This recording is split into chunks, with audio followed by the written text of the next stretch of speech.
You're on the road beyond. I'm Todd Duplantis. Thank you for joining us for this very special edition of our show.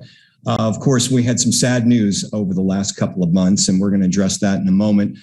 It's a somber day, but it's also a day of celebration. We are changing our show up a bit, and we're celebrating the life of Peter James Haviland. And Pete, it was our producer on the show, and Pete passed away over the holidays. My co-host, Ike McFadden, is joining me right now. Ike, it's a sad day, but it's also, we have to smile when we think of Pete and, what he meant to all of us. Yeah, well, Happy New Year from Athens, Greece. It's nice to come to you from the cradle of civilization of sorts. You and I launched this show back in, I think, March, and we kind of joked around with it and what we were going to do with it. And, I said, I got a guy I want to bring on the show. I got a guy that I think would be perfect for this. And I introduced you to Pete. You guys had a kind of a thing right away. I mean, y'all had a little back and forth. You joked around with each other. And what were your thoughts when you first met with Pete? The first thing I noticed was that I can be a little silly or a lot silly a lot of the time. And I was aware that he routinely would laugh at whatever I thought was funny. So I was like, oh, that's my kind of guy. Anyone who appreciates my sense of humor. So yeah, we immediately hit it off. And I'm sorry he's not here. I know. It's Pete did pass away, as we mentioned. And we're here to celebrate his life. We've got a number of guests that are going to be joining us. Many you'll recognize. All of them were personal friends of Pete, and they're here to share some thoughts with him. Before we get to that, I want to tell a story. So I met Pete back in, I believe it was 1998, 99, when I was doing a series for the local Fox affiliate tied in with the X-Files. And I told the story before, but I was that one of the, it's a sweeps piece. So each day during the week leading up to the X-Files, I would do a story on UFOs. I would do a story on, I think Bigfoot. And of course, there was the traditional ghost story. So I don't know how I think I went searching on the internet, the early days of the internet, and I found Pete's ghost hunting group. And I got Pete on the phone. Next thing I know, within a few hours, we're down at a haunted pub here in Houston. And that's how I first met Pete. And when we first had the first incarnation of the show, I've kept in touch with him over the years. We brought him in, and he played a big role of that with the TV pilot that was The Road Beyond back in like 2003, 2004. So I've had a long relationship with Pete, but I don't think I've had as much fun with Pete as we had on the show, because you were able to joke with him and I was able to joke with him. And one of the best stories I can think of is, do you remember the Keebler elves? Oh, yes. Yep. Yeah. So there was, let me just play a clip. I'm going to go ahead and share my screen, and I'm going to play a clip from a show that took place in August. All right. If you guys can see that, let me get it full screen. This, of course, was an interaction, and this was classic Pete, because what had happened is the week before we were joking with Pete about a story about little furry men. Pete said they were Keebler elves, and we were just giving him a hard time. Well, Pete wasn't having any of it. So watch a few moments of this interaction with Pete. You're on the road beyond. I'm Todd Duplantis. Welcome to you folks on YouTube Live and our Facebook audience. Thanks for being here tonight. We're going to be talking about ghosts of the Deep South, folklore, and the Bell Witch. You've heard about it. You're going to learn the real story. My co-host joining me tonight, Ike McFadden and producer Pete. Ike, we were talking in the last segment about a phenomenon about a little furry man, and Pete gave us his professional opinion on that. Yeah, it's clear why Pete has a lot of spare time. Yeah. Pete, your professional opinion on the little furry man that was spotted in 1989 during a home tour. I think they disturbed a little coven of people or elves. There you go. All right, that was Pete. Pete's been practicing this for the last 35 years in paranormal investigations, and we've now summarized this phenomenon as a key. There you go. All right, that was Pete. Pete's been practicing. You're going to call me out on air for this, so I'm going to back at you for a second, all right? What in the hell do you think I'm going to think that if somebody opens up and sees a little blue man that nobody else sees, and come on now, come on. Well, it's good that it wasn't a blue man. It was a little furry man. Get back. It was furry or blue. Come on now. It's good that I'm always happy to find out the level of which nonsense actually hits the radar of both Todd and Pete at the same time. So it's good to hear where that is. Okay, so we got that out of the way. Seriously now. I mean, when's the last time you saw something like that running around in your house? Not a Keebler elf, all right? Well, I mean, I was trying to be halfway funny, but I mean, you know. Well, I like that. I like that you got a brand attached to it. It's not just an elf. We try to have some fun on the show. Yeah, we try. All right, so they don't advertise on our show. Maybe now that they hear us advertising for them, maybe we'll get some advertising. What do you want? Well, there you go. Classic Pete. He wasn't having any of it that day, Ike. You remember that very well, huh? I do, and it made me realize, he's going to be missed. He is going to be missed. He certainly is. Of course, Pete was born in 1967. He was married to Carolyn Finney Haviland on September 9, 2000. One thing you may have not have known about Pete is you saw him as the producer of the show. He had many interests. He had many passions. He spent his time pursuing. He loved helping people. He really did. He was a licensed hypnotherapist and licensed private investigator. You may not have known that. And as a private investigator, get this, he helped bring home over 200 missing children. And as a hypnotherapist, he assisted many people with things like PTSD and other ailments. He also enjoyed the study and practice of parapsychology. And he wrote and he co-wrote many books. He will certainly be missed. We've got so many friends here of Pete. Many of them you're going to recognize. I'm going to go through the list here, and then we're going to let each one of them talk. I want to introduce Ken Gerhard, a world-famous cryptozoologist. Ken, thanks for being here this evening. I think your mic's off, Ken. Sorry, I forgot. There we go. Thanks for being here this evening. Well, I'm honored to have been invited to be part of this, Todd. And as you said, it's a somber day. It's been a rough year and a half, 19, 20 months for everybody. Yeah. And this particular year has been very, very rough in terms of losing loved ones. And, this has been devastating. I'm truly heartbroken.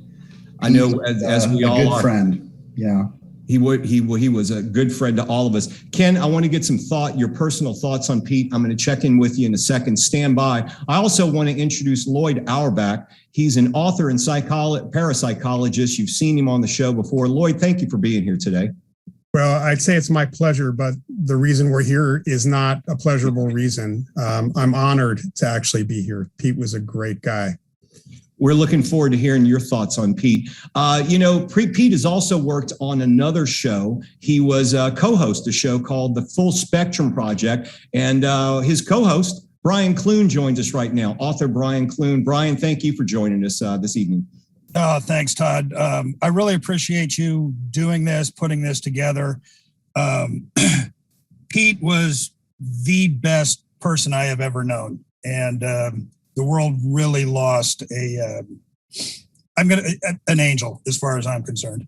Sure did. Looking forward to hearing your thoughts. One person who hasn't been on our show, but you may have heard her on the Full Spectrum Project. She was a colleague of Pete, a teammate of Pete. Angie M is joining us as well this evening. Angie, thank you for being here. Thank you for asking me. We're going to check in with you in just a few moments as well. Another gentleman, when I first met Pete, I also mentioned, I met this next guy as well that same week. He was the UFO segment. He's known as the alien hunter. Derrel Sims is joining us as well. Derrel, it's good to see you this evening. Delighted to be here. And it's as Ken said, it's a somber time. And Lloyd said, delighted to be here to participate. Thank you, Derrel. We're looking forward to speaking with you in just a few moments. And we couldn't have this show without having Pete's widow, Carolyn Haviland, is joining us this evening as well. Carolyn, our condolences to you. You and I have talked, and my heart goes out to you. I hate to be in your shoes. How are you? I think your mic is still muted. If you can unmute your mic, Carolyn. There we go. All right. Okay. Yeah. Thanks for letting me join. I just want to say, first of all, Todd and Ike and everyone, I really appreciate y'all doing this. I know how much it would mean to Pete, and hopefully he's seeing it. And I'm still waiting for him to come visit. Aren't we all? I'm waiting for that visit too, Carolyn. Thank you for being here. We're going to be speaking with you in a little while as well. Stand by. We'll get to you shortly. All right. I want to circle back to our first guest, Ken Gerhard, cryptozoologist. Ken, maybe you can share some thoughts with Pete, maybe when you first met him, and if you have a funny story or two. Yeah, absolutely. And, to echo what Brian was saying, I mean, Pete is, without a doubt, one of the most thoughtful, considerate people I've ever run across. I mean, he literally did care about everyone, was, always concerned if he sensed that I was going through something or needed help with something. And, it was pretty transparent that he had a pretty huge heart. I met Pete probably back in 2009 or 2010. I can't remember exactly if we met at an event or, we just kind of started messaging each other, because obviously Pete had a great sense of curiosity, not only about the paranormal, but he was very interested in cryptozoology and what I did. And I'm sure Derrel would affirm that he was probably interested in the UFO phenomenon, and, just all kinds of, he was just one of those people that had this childlike curiosity and enthusiasm about the mysterious aspects of our world. So I met him in 2009 or 2010. And I think he had me graciously invited me out to Houston to do a lecture at the old spaghetti warehouse, the famous spaghetti warehouse. And he treated me like a king. He put me up in this fancy hotel downtown. And I was like, Pete, I didn't need, I'm used to Motel 6. This is unnecessary. And he was, he was so concerned. He just wants me to be comfortable, and he wants me to feel good about it. And so I did a presentation. That was fun. And then I think that same year, or around 2010, I actually got an opportunity to work with Pete on an investigation.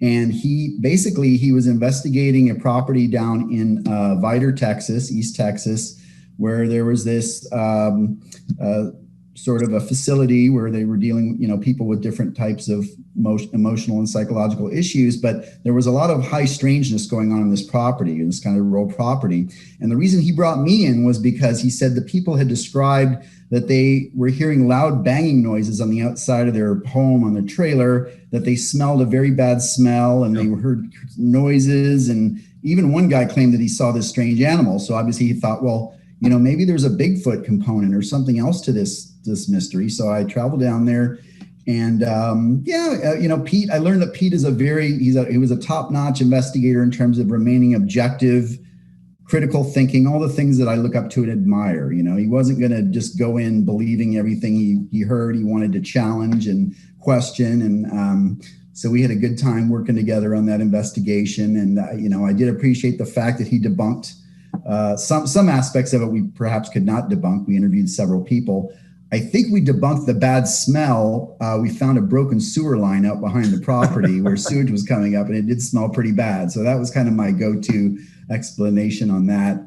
And, he did a real thorough report, and we worked together. And so I could tell he was, again, all the things that I admire in an investigator: thorough, objective, thinking critically, open-minded, but, so that was really fun. And I remember during that investigation, he was really curious about all the gadgets that I brought up for the Bigfoot hunting. I had this really primitive, infrared camera with a, back in 2010, 11, and I was placing it out at night, and he was like, oh, what you got there? Why didn't you tell me you were bringing those toys? And, so we had a good time with that. And then through the years, Pete and I have just maintained, we've obviously worked at different events in Texas together. It's always fun to see him. I don't go back to Houston, or haven't gone back to Houston as much as I I would like to, sadly, through the years, but we always maintained a pretty regular correspondence online. Whenever there was anything in the news regarding cryptozoology, a new Bigfoot video, a new article, he always wanted to send it to me and make sure I had it. And I could tell he always wanted to have a little conversation, just kind of get my thoughts on it. And, he just had this great curiosity and interest in all of this fabulous unexplained stuff. But at the end of the day, I'd say he was very funny. And I know that was brought up before. We would joke back and forth a lot, and he was very quick and had a lot of funny remarks all the time. And so it was a very playful relationship, friendship. And, but yeah, I mean, the main thing that I always got from Pete was, again, he was just always very concerned about his friends. Absolutely. And everyone. Sure was. And, just wanted to make sure that everyone was okay. And if there was anything he could do. One time, Carolyn might remember this, but in 2012, he loaned me his infamous thermal imaging device that he's got holding up in his little profile pic there. And I really inconvenienced him. I felt so bad, but he literally drove across Houston and late at night as I was passing through town to loan me his thermal imaging device. I was heading out to Florida to search for this black panther that was said to live out there in the woods. So, but that was, really considerate of him to go to all that trouble and to make sure that I had that and try to trust me with that. It was brand new at that time. It was like his newest toy. And so he was very generous. So, well, Ken, we appreciate you being here and sharing your thoughts. I know you have another appointment you have to get to, but we thank you for your support of the show. You've been a great guest on the show a few times, and we look forward to seeing you in the future. Thanks, Ken Gerhard. Thank you all, and Pete will definitely be remembered. Absolutely. Fondly. Mm-hmm. Another person who was fond of Pete, as many of us were, Lloyd Auerbach, author and parapsychologist. He's also been a guest on our show a couple of times. Lloyd, thanks for being here. No, again, happy to be here. Sorry for the reason. Yeah, absolutely. Maybe you can share a thought or two of Pete or a funny story that you can think of. Well, first, I was trying to remember when actually Pete and I first came into contact. I mean, he's in Houston. I'm in California. So we physically didn't meet until 2002. But we were in touch for a few years before that. And part of it was him calling me to get some of my opinion on a couple of cases. And part of it also was to really fill me in on some of the stuff that's going on behind my back in the ghost hunting community. Pete was very, very helpful with a couple of situations that came out of my opposition to some of the stuff from the International Ghost Hunter Society and a particular investigator / tour guide in Texas who was causing problems for a lot of people. So he brought his tech skills to bear at that point. And we kind of bonded over both his real interest in parapsychology, our shared interest in involving kind of the spiritual side and the scientific side, and our sense of humor. I think humor was a really important thing for Pete and for me certainly as well. I finally met Pete when he came out here to California. The two of us put together a meeting of a few investigators and a couple of psychics and other folks, which led to some really interesting results in terms of changing or playing with investigative techniques. And so it was great to meet him. And over the years, I think I'd seen him maybe once or twice. The most recent was in 2019 when I visited Houston. I had hoped to see him again in 2020. In fact, I canceled the trip for March of 2020, where I was going to see Pete because of the pandemic lockdown. Yeah. So that would have been my next time to see him. I don't have any specific funny story other than to mention him, laughing a lot and telling me about the Polter possum case that they had. Some woman who had stuff going on in her walls, and the possums were peeking out, and the woman could not accept that it was a living animal. She thought they were ghosts of possums at that point. So that became the Polter possum case, and I would love to have seen a really good write-up of that at some point. But we had discussions every once in a while, not only just about his cases. One of the things we also shared was our, how do I put this, disdain for the way TV production has handled investigations, psychic phenomena in general, ghosts and things like that. Yeah. So he was really on top of that piece of it, and he would constantly send me just links to things on YouTube and other places. And like, I can't believe they're saying this kind of thing for other ghost hunters. And it just, I would get that through Facebook quite a bit. In fact, I've still got a whole bunch of them that he sent me. And it kept my awareness up because I only have so much time to monitor that slightly wacko sometimes community, which is unfortunate because there's a lot of good people in that community as well. It's just that, there's a lot of bad stuff. So anyway, I really miss Pete. We had plans to talk actually in right after Thanksgiving, and obviously that hasn't come to fruition. However, I am going to be alerting the mediums from the Forever Family Foundation, which is a foundation I'm president of, which certifies and works with spirit mediums, to keep an ear out and an eye out for Pete showing up for any messages. Well, I'd love to hear that. I will pass that along as soon as I get that. And the next time we have something specific with any of our mediums, I'll see what we can do. Well, Lloyd, we'd love to have you back on the show when that transpires. Sure. We all want to hear from Pete. Lloyd Auerbach, thank you for being here tonight and paying your respects and tributes to Pete. Thank you. All right. Take care, everybody. Thanks, Lloyd.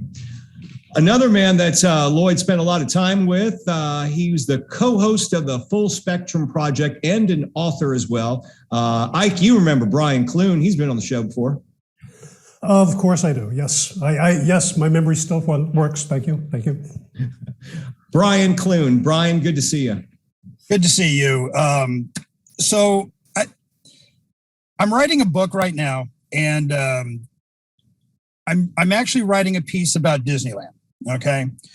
So I just wanted to start off by saying that I found out this little known fact about Captain Hook. Okay. It turns out that the captain actually bought his hook from a secondhand store. So, that's just one of the odd things that you find out every once in a while. And yes, that was for Pete. That was for Pete. Pete used to love the corny jokes, right? Yeah. The only thing missing from that is Pete's groan. Yeah. Every time I would do a dad joke on the Full Spectrum Project, all you would hear was, oh. Well, Ike and I were trying to get him to do. Well, he did start doing the Bob or the Ed McMahon impression. Oh, and yeah. I remember. Yeah, we were trying to get him. Thank you. Yes, sir. You're correct. We hadn't doing that. So he did fall into that. And I remember asking him one time on the show. I said, "Have you ever seen that clip of Ed McMahon drunk?" And he said, "Which one?" So, the strangest thing for me about Pete was I actually only met Pete twice in person, both times in Jefferson, Texas.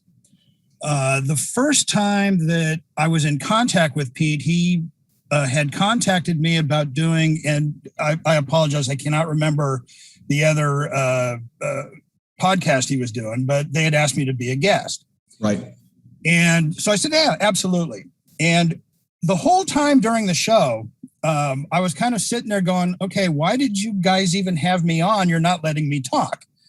And it was the other co-host. She would ask me a question and I would say like 3 words and then she would cut me off. And I just was sitting there going, okay, all right. But the whole time Pete would be texting me going, yeah, we're trying to shut her up. And he'd be texting me all these different things. And he'd be apologizing to me. And I'm like, Pete, it's okay. It's okay. Don't worry about it. And then when that show ended, and I won't go into why that show ended, Pete contacted me and he's all, hey, do you want to get together and do a show? And I was like, God, I don't know. I don't know if I'm going to have time for it. Well, he convinced me. And the Full Spectrum Project was, I had so much fun with Pete and Angie on that show. You have no idea.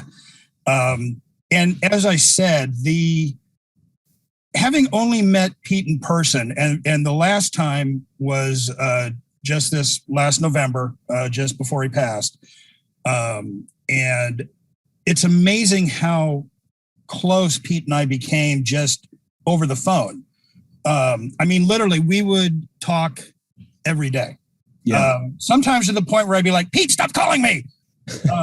But now it's amazing. I mean, I miss it like you would not believe. There are times when I'll be with my wife and I'll say something like, "Oh, I got to let Pete know," and then she'd be looking at me, and I'm like, "Oh yeah, yeah." So I personally still have not gotten, I guess, over his passing. Yeah. And I mean, it really is amazing after having only met him in person twice, how much I love the man. Right. And I mean, I just, miss him desperately. One of the things that, Todd, you might get a kick out of with this, one of the things that Pete and I were trying to set up, and this kind of goes to Pete's sense of humor. We were trying to get a hollow earther and a flat earther on the show at the same time. And I always got a kick out of it because all Pete would say is, he goes, "It would be perfect. You don't have to come up with any questions, and we could just sit back and eat popcorn and watch the show." Well, he kept promising us, Ike, he's been promising us a flat earther. We got the hollow earther on. Yeah. I'll just say he's from Colorado. Okay. Right. And what was your impression of the hollow earther, Ike? You remember him? That was one of our guests that seemed like he probably had problems holding down a job.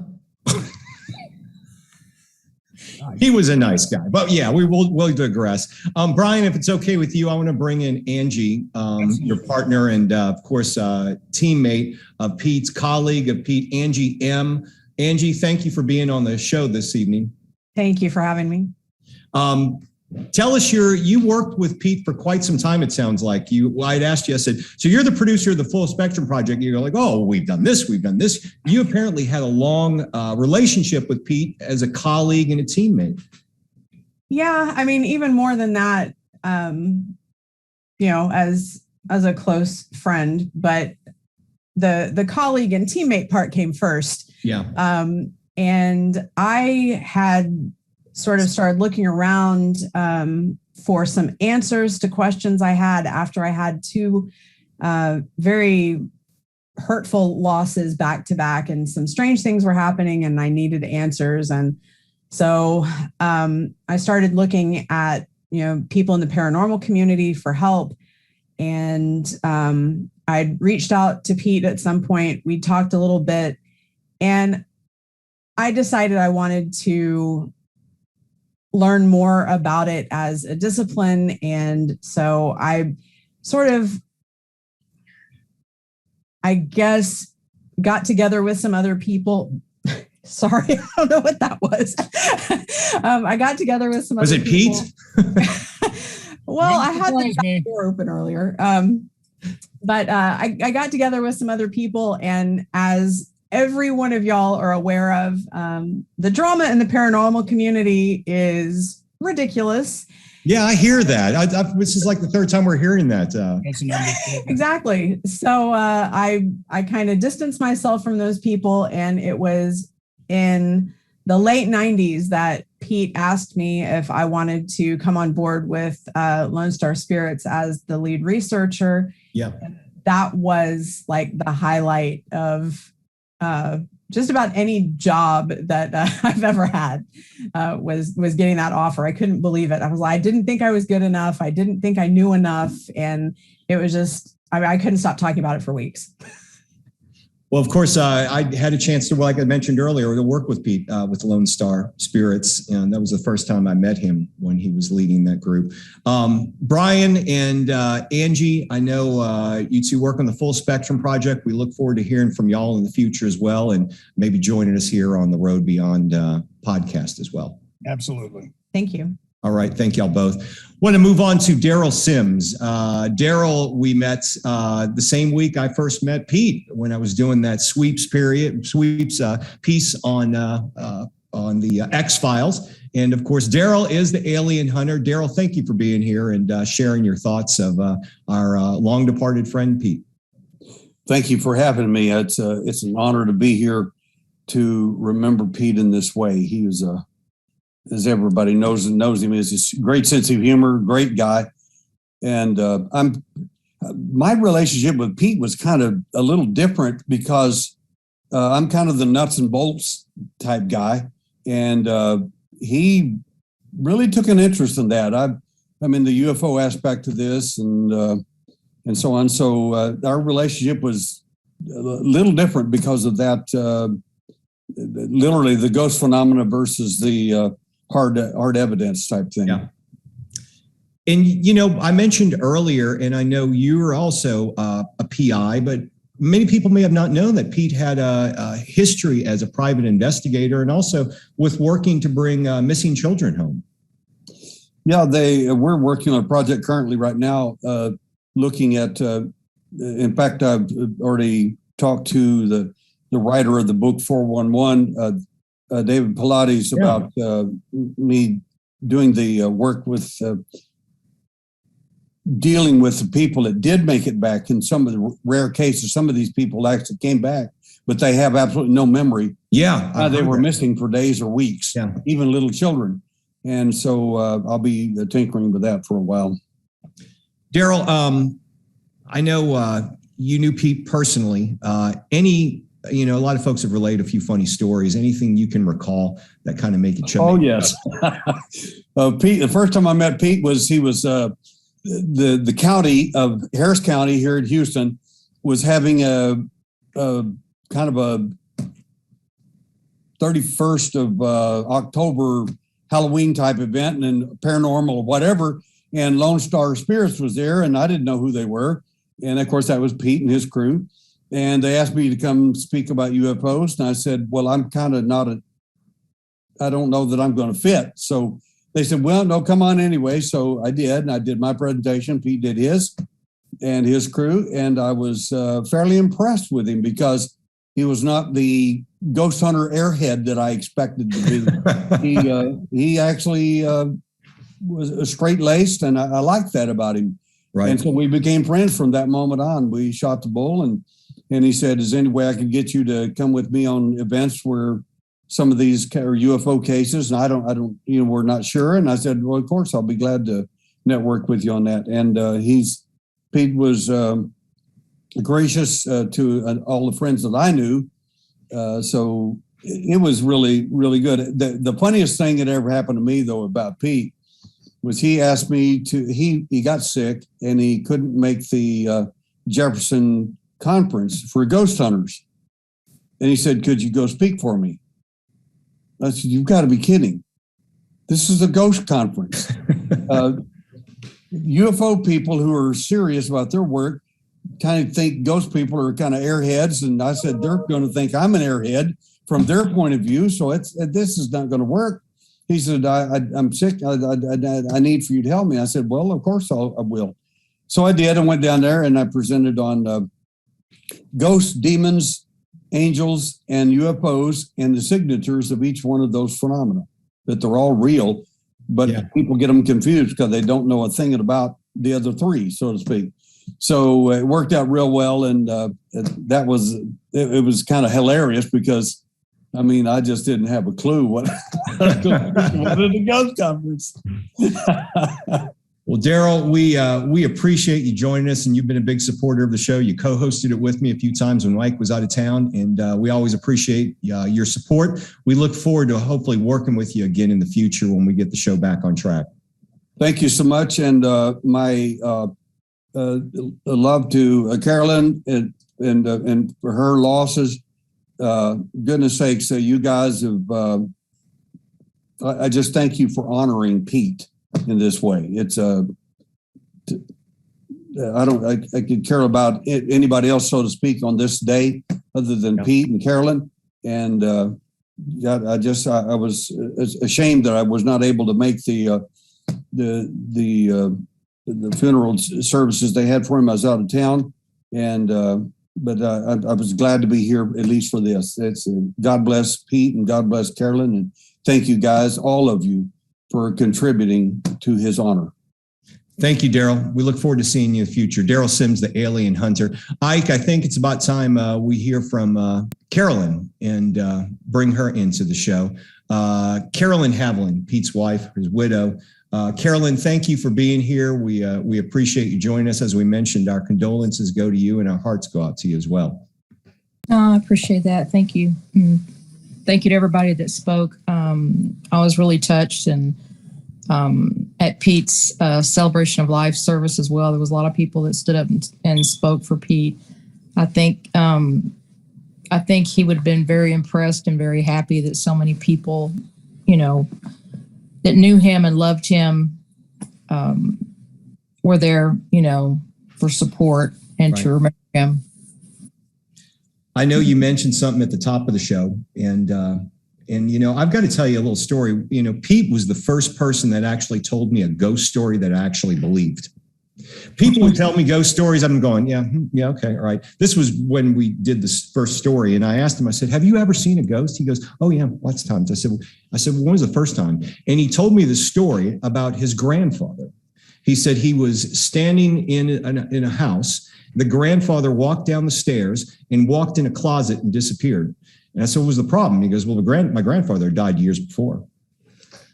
And I'm like, wow. And the way he told the story was so matter of fact. And he, I said, would he look like did he look, like you could see through him? He goes, no, he looked just like you and me. He came right down the stairs, walked right past me and into the closet.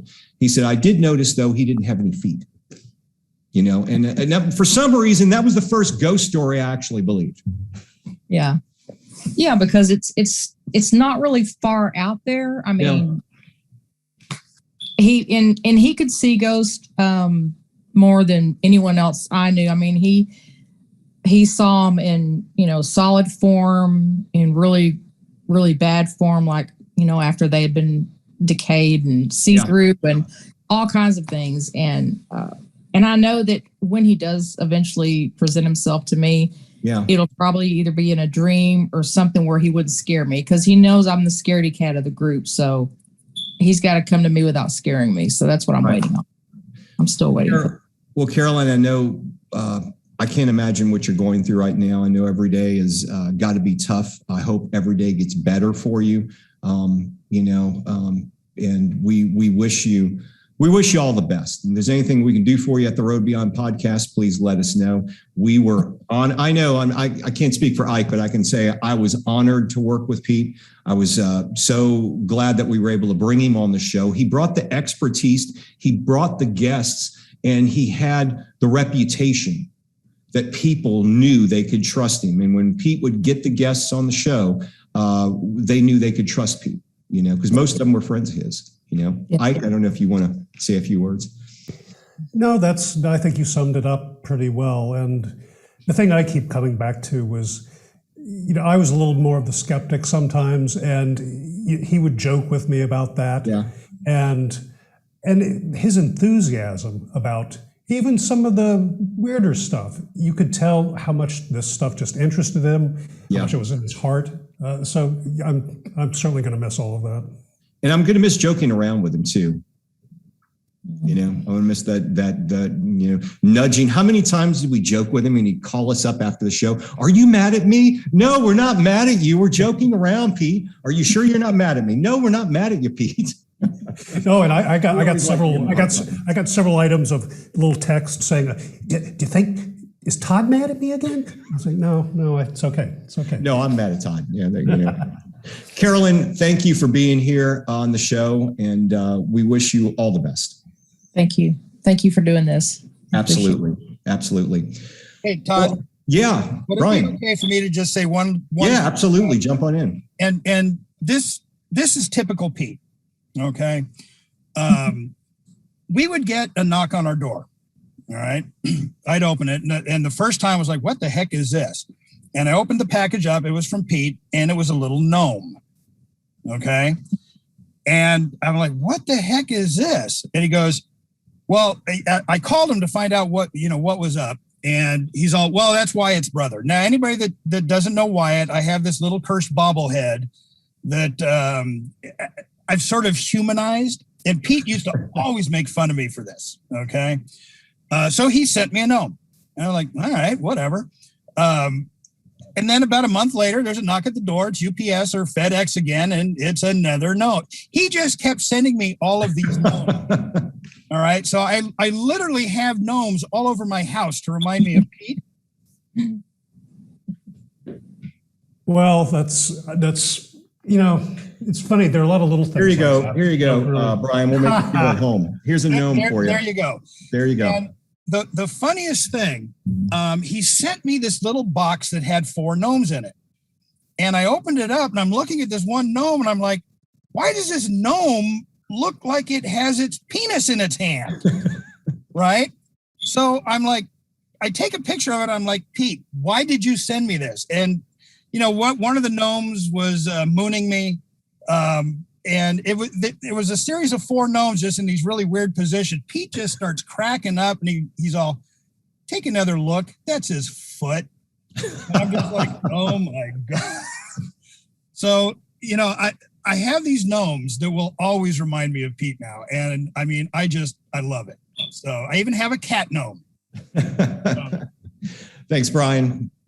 I know, certainly lots of stories we could tell. Ike, before we wrap up the show, I want to let everybody know you and I have been talking about different directions of the show, and we're kind of looking at some new things on the horizon in 2022, huh? Yeah, well, we've got to change things now, and this is, it's a sad ending in some ways, but I don't think we could really continue on without Pete. No, not in this vein.